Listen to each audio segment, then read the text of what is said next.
Nangaye, du nouveau à Kinshasa, place Yassur, des amoko na immeuble Emma, des arabes normes, standard, international, et Koyamba, Batunyoso, en famille, en couple, salon VIP. Et salle à manger, salle de bain confort et magistrale et des chambres à coucher, cuisine Kafou. Sécurité, ils ont assuré. Connexion internet illimitée, Facebook, TikTok, WhatsApp. Et à Ophélie, groupe électrogène 24h/24h. Courant et Kindakate. Na immeuble Emma. Notre adresse dans la commune de Kalamou, quartier Yolosi, avenue Balinga, numéro 9. Soyez les bienvenus. Immeuble Emma.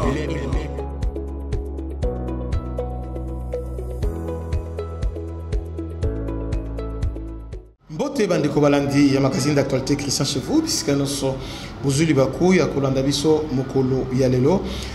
Citation spéciale à l'honorable monsieur Blaise Dutou Monizi et aussi à la fondation Blaise Monizi na kati Njili mobiki sibina Njili biske belema izalaki te mais grâce à la fondation Monizi mai vraiment ekota. Alors la guerre à l'est, en tout cas bravo la diaspora. Parmi les diaspora, il y avait un homme de Dieu qui m'avait appelé un jour à tenir la vidéo Moko, il avait prophétisé sur ce qui se passe maintenant. Il a partagé Nabino vidéo attentivement. Son idée, c'est qu'il avait prophétisé et motivation na peuple congolais. C'est notre frère Nino Kiani. Donc ça fait presque un mois, bien entre 3 mois, on débat dans la vidéo. Maintenant, le landais, on bien donc suivez ça attentivement. Qu'on se retrouve après pour un commentaire. Que Dieu vous bénisse. Allez-y.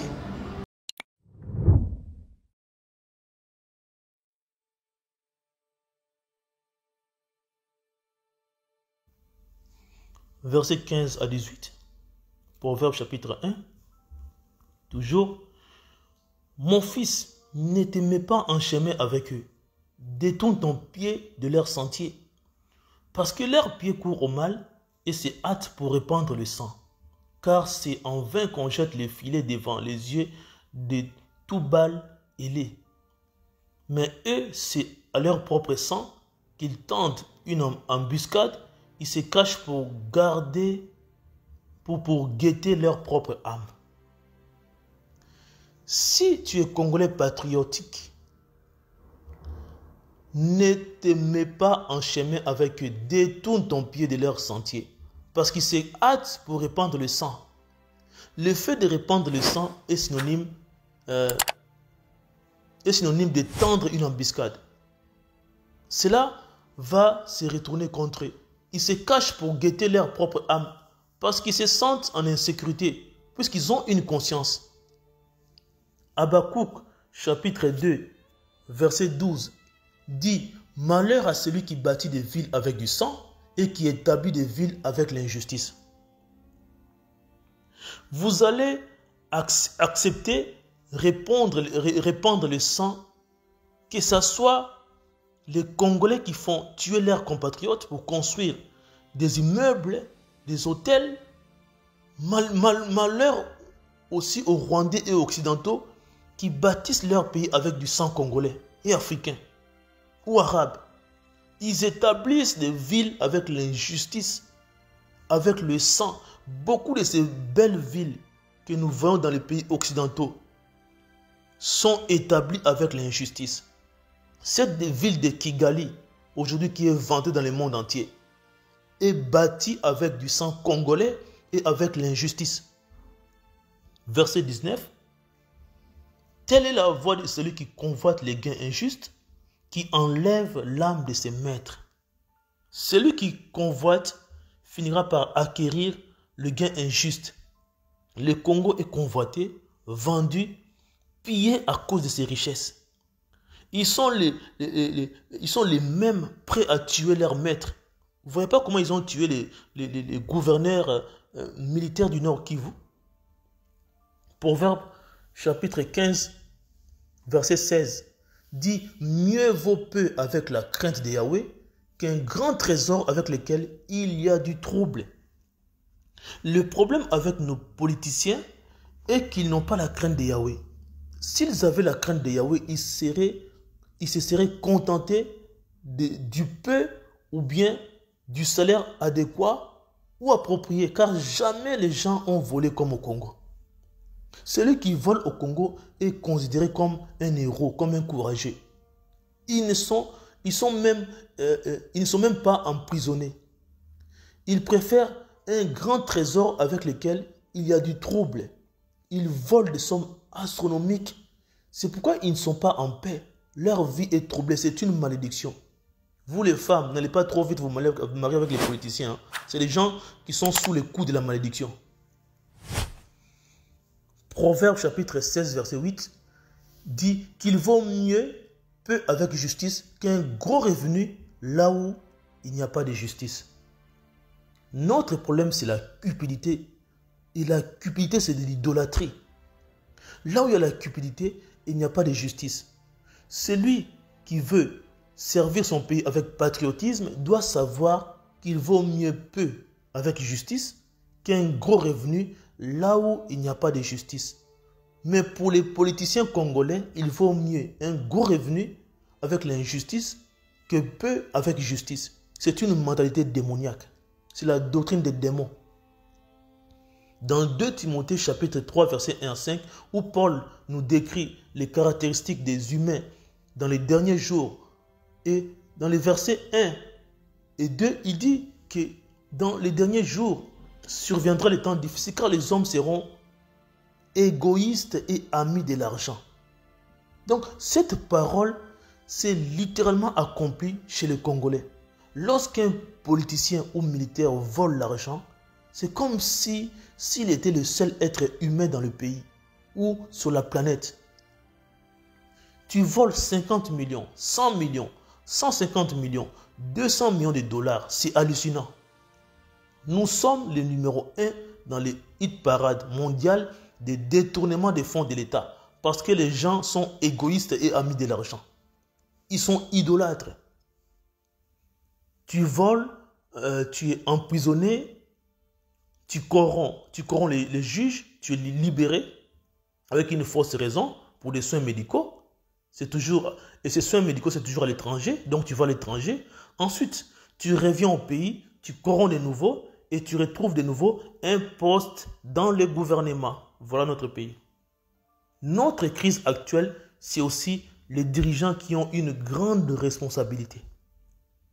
Proverbe chapitre 21, verset 17, dit que l'homme qui aime le plaisir sera dans la pauvreté. Et celui qui aime le vin et l'huile ne s'enrichit pas.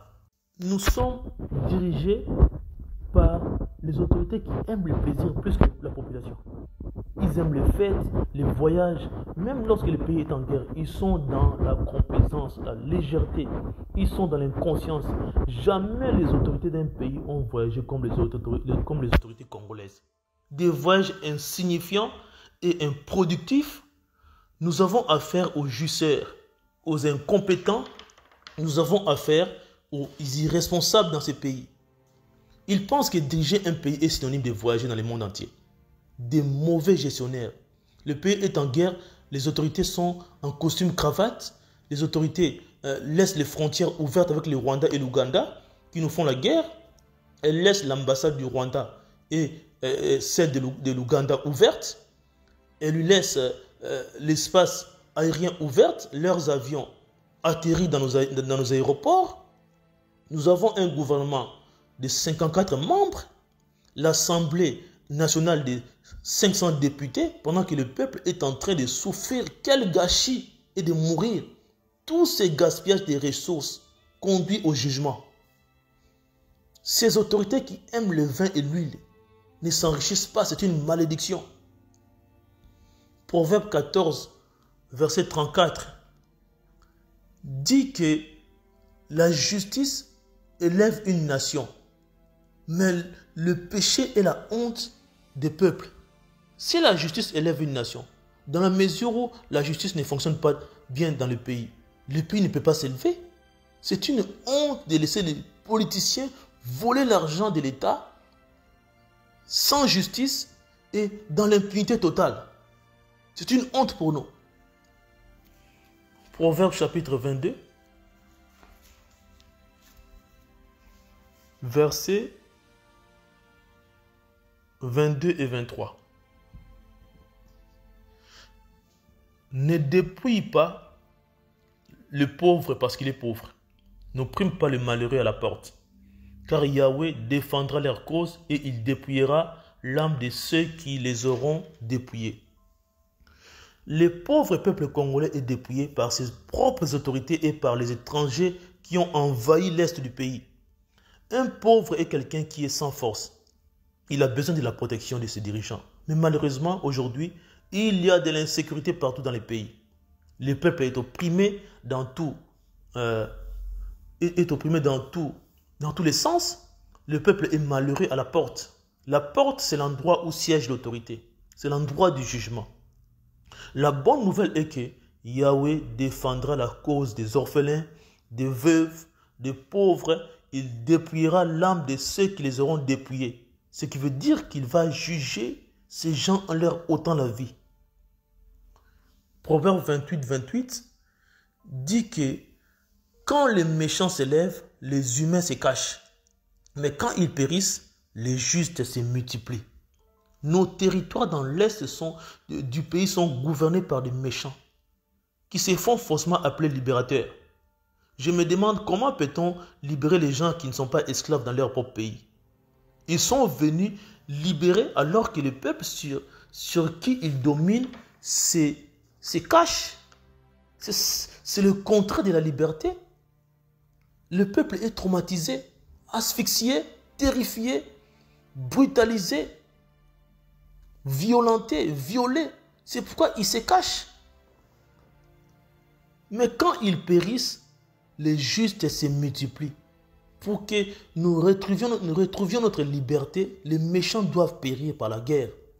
Ils sont entrés par la force, ils sortiront aussi par la force. C'est alors que les justes vont se multiplier. Multiplier leur activité, multiplier leurs mouvements. Et Proverbe 22:14 dit que la bouche des étrangers est une fosse profonde. Celui contre qui Yahweh est indigné, y tombera. Nous avons tellement été dans la distraction avec la bouche des étrangers, qui sont les Occidentaux. Les Occidentaux nous ont distraits avec des négociations, nous rassurant de trouver la solution à notre situation. Je me suis toujours demandé pourquoi aller vers les gens qui ne vous aiment pas, qui soutiennent ouvertement le Rwanda. Pourquoi continuer à nous donner des leçons alors qu'ils ne sont pas avec nous? Pourquoi chercher à être avec nos ennemis qui soutiennent nos ennemis? L'ennemi de notre ennemi, c'est notre ennemi. Disons, l'ami de notre ennemi qui est notre ennemi. Leur bouche est une fosse profonde. C'est pourquoi les pays se retrouvent dans une crise profonde. Nous sommes tombés. Nos villes et villages sont tombés dans cette fosse profonde. Parce que Yahweh est indigné contre nous. Raison pour laquelle nous sommes tombés dans cette fosse profonde. Cette crise profonde que nous traversons est aussi un jugement.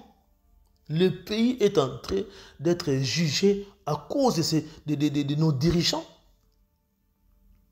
Le pays est en train d'être jugé par le Seigneur parce qu'il n'a pas correctement répondu à son appel de pouvoir annoncer l'évangile dans le monde. C'est un pays prophétique. Le Conseil de sécurité de l'ONU a sanctionné le Rwanda. Vous avez créé un monstre qui est devenu ingouvernable et incontrôlable, et maintenant, vous voulez faire marche en arrière, bande des hypocrites. Les 15 millions de Congolais vont-ils revenir à la vie? Vous qui pensez sanctionner le Rwanda, les blessures de l'âme, les troubles psychologiques, des personnes sont traumatisées. J'ai suivi une femme de 35 ans qui a été violée à l'époque qu'elle avait 7 ans, Ils l'ont blessé au niveau de ses cuisses. Ils ont violé même sa grand-mère qui était morte. Vous vous rendez compte? Les gens sont traumatisés. Les personnes handicapées, qui va les guérir? Les villages brûlés, les maisons détruites, qui va les réparer? Qui va payer tous ces dommages? Qui va dédommager toutes ces personnes qui sont détruites, qui sont fragilisées? Qui va les dédommager? Quel miracle a opéré? Vous les Occidentaux, vous êtes vraiment une race de vipères. Vous ne pourrez pas fuir la colère à venir. Je ne parle pas du peuple, je parle du système et des autorités. Ça n'a rien à voir avec le racisme. Puisque moi-même, le père de mon père, dont mon grand-père, était belge. Donc j'ai 25% du sang des Belges. Ça n'a rien à voir avec le racisme. Tous ces vieux blancs que je vois dans la rue, je les considère comme étant mes grands-pères. Les Nations Unies, c'est un temple de démons avec ces conseils de sécurité des démons unis. Nous allons lire dans Ecclésiaste.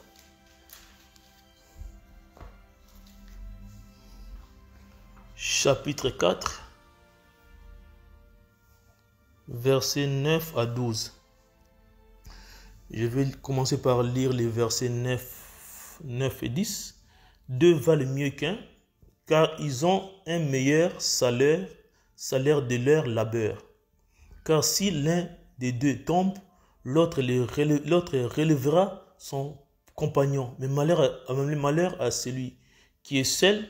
S'il tombe, il n'a pas de second pour le relever. Deux valent mieux qu'un. Est synonyme d'entente, de collaboration, de coopération et d'accord. La solitude n'est pas conseillée. Deux produisent plusieurs ressources. Deux ont un meilleur salaire de leur labeur. Même dans la vie séculière, dans la famille où les deux parents travaillent, les enfants vivront dans de bonnes conditions sociales. Aujourd'hui, que nous avons des villes, villages et territoires qui sont tombés, nous qui sommes le reste du Congo non occupé, nous devons les relever dans la prière. Nous avons le devoir et la responsabilité de relever les provinces qui sont tombées entre les mains des génocidaires. Nous devons nous battre. Nous devons les relever avec la guerre. Nous devons les relever en les assistant financièrement. Les provinces qui sont tombées ne doivent pas se sentir seules pendant qu'elles sont tombées. Pendant qu'elles sont occupées. Versets 11 et 12. De plus, s'ils couchent à deux, ils auront chaud. Mais celui qui est seul, comment aura-t-il chaud? Si quelqu'un l'emporte sur un seul, les deux lui résistent. Et la corde à 3 fils ne se rompt pas vite. Une tribu ne doit pas être seule. Une province ne doit pas être seule non plus. C'est déconseillé. Nous devons rester ensemble comme nation, comme peuple, communiquer les uns les autres. La chaleur patriotique, l'esprit de l'unité, la mentalité de la résistance face aux ennemis. Si quelqu'un peut l'emporter sur un seul, alors cette grande population que nous sommes, allons mieux résister à l'ennemi. Car à plusieurs, nous ne pouvons pas facilement vite perdre la guerre. Raison pour laquelle il faut bannir le tribalisme. Tu n'aimes pas les Kassaïens parce que le président est Kassaïen. C'est comme si tous les Kassaïens mangeaient l'argent du président. C'est le tribalisme. J'ai suivi des vidéos où les gens disaient que c'est le pouvoir des Kassaïens. Mais ça, c'est le tribalisme. C'est le pouvoir des Congolais, non le pouvoir des Kassaïens.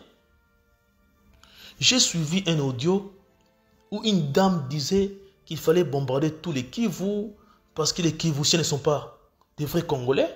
Ça, c'est de la sorcellerie. Et c'est le tribalisme. Et comme les Congolais sont manipulables, malléables et effervescents, ils imputent l'audio à la mère du président. Ce qui est déjà faux, elle ne peut pas le faire.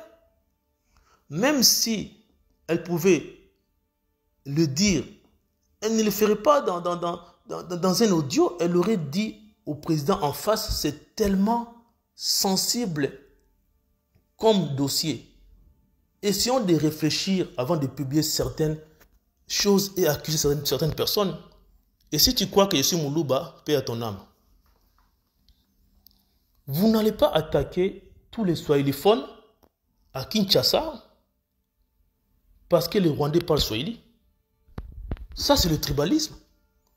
C'est une stratégie de l'ennemi pour nous diviser et nous affaiblir. Au moment où nous avons plus que jamais besoin de l'unité. Le swahili n'est pas une langue rwandaise. Le swahili est parlé dans 11 pays africains. Ne soyons pas abrutis. Les swahiliphones représentent un poids démographique très important, puisque 43% des Congolais parlent swahili. Il faut bannir le tribalisme qui conduit à la chute, à l'effondrement et à la balkanisation. Si tu penses que je suis mon swahili, paix à ton âme. On ne peut pas construire un pays avec le tribalisme. Le mot tribalisme signifie un tribal. Tu es libre de ne pas te marier dans une tribu quelconque. Tu es libre, puisque tu as le droit d'apprécier ou de ne pas apprécier une tribu, sans pour autant la haïr. Puisque détester ou bien haïr une tribu revient à haïr les personnes faisant partie de cette tribu. Oh, moi je suis Congolais du Nord, je suis Congolais du Sud, mais nous sommes 89-13, étant dit que c'est toi qui as créé le Nord et le Sud. Donc les Congolais du Nord et du Sud ont tous été créés par le même créateur. Personne n'a choisi son pays ou sa tribu. Ce qui nous importe, c'est être ensemble et dans l'unité. On n'a pas besoin de tribalisme. Oh, moi je suis Congolais de l'Est, je suis Congolais de l'Ouest. Psaume 65, verset 9, David dit que tu réjouis l'Orient et l'Occident. Les Congolais de l'Est et de l'Ouest doivent se réjouir ensemble comme un même peuple et une même nation. Et non se discriminer les uns les autres. On n'a pas besoin de tribalisme. Les tribus doivent continuer à s'emboîter, à se marier, à travailler et à exister ensemble. On n'a pas besoin de tribalisme. Lorsque quelqu'un parle français, ça ne te dérange pas. Mais s'il parle sa langue ethnique, ça te dérange. C'est le tribalisme. Sachant que le français n'est pas une langue spéciale, c'est une langue coloniale pour préciser les choses. Une fois, le président était parti, il était dans le Kasaï, il faisait son discours en Chiluba. Les gens étaient mécontents, étaient choqués. Je ne sais pas pourquoi. Nous avons 4 langues nationales au pays. Il n'y a pas que le Lingala qui est la langue nationale. Donc il est libre de parler une langue qui est bien comprise dans la région où il se trouve. Ça, c'est une mentalité tribale. Une fausse mentalité. Lors des élections, tu vas voter pour quelqu'un non à cause de ses idées politiques, mais parce qu'il est de la même tribu ou province que toi. C'est le tribalisme.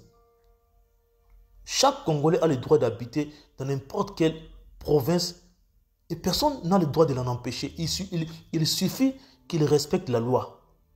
Bizarrement, vous acceptez les étrangers habiter chez vous, mais vous refusez d'autres tribus habiter chez vous. C'est le tribalisme. Il y a certains Katangais qui sont prêts à recevoir les criminels qui se disent libérateurs, venir diriger le pays et être esclaves, tout simplement parce qu'ils n'aiment pas la tribu du président, qui est kassaïen. C'est le tribalisme, c'est la haute sorcellerie. Israël était composé de 12 tribus. Une nation composée de tribus est une structure qui vient du ciel. Avoir plusieurs tribus dans un pays est une grande richesse culturelle. Chaque tribu a sa langue, a sa culture, a sa musique, a sa nourriture. Lorsque nous mélangeons cela, ça crée une grande richesse et diversité culturelle. Nous pouvons prier, louer, adorer, élever les créateurs dans plusieurs langues. C'est glorieux, c'est merveilleux, c'est magnifique. Nos ennemis veulent monter les tribus les unes contre les autres. Nous devons dire non à cela. nous devons combattre le tribalisme. C'est un poison dans la société. Le tribalisme est hautement toxique. Le tribalisme nous divise. Le tribalisme nous fragilise. Le tribalisme nous détruit. Le tribalisme est un péché. Pour finir, la dernière question à se poser, étant donné que les Rwandais ont accompli la volonté du Seigneur en jugeant le Congo, que va-t-il se passer dans la suite du temps? La réponse est dans Genèse. Genèse, chapitre 15.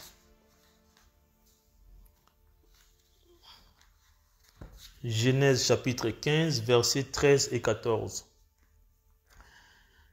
Il dit à Abraham, sache que ta postérité sera étrangère sur une terre qui n'est pas la sienne, et elle y sera asservie et on l'opprimera pendant 400 ans.